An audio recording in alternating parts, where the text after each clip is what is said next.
ஆர்சிபியோட போலிங்கை வச்சுக்கிட்டு சத்தியமா அவங்க வந்து பிளே ஆஃப் போறது ரொம்ப கஷ்டங்க.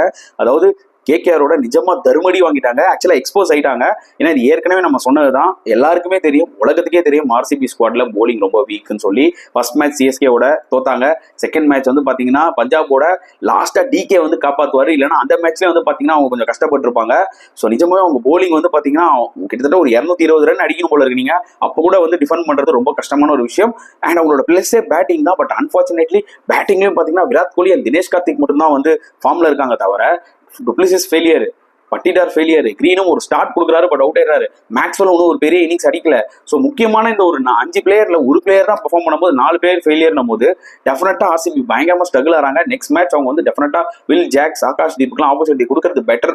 ஒரு பிளேயிங் லெவனை வந்து பாத்தீங்கன்னா கொஞ்சம் லைட்டா ஒரு டிங்கரிங் பார்த்தாங்கன்னா தான் அவங்களால சில மேட்சஸ் வின் பண்ண முடியும். ஸோ பொறுத்து வந்து பார்க்கலாம் என்ன பண்ண போறாங்கன்னு சொல்லிட்டு. பட் ஆர்சிபி போலிங்கை பத்தி நீங்க என்ன நினைக்கிறீங்கன்றத கமெண்ட் செக்ஷன்ல போடுங்க.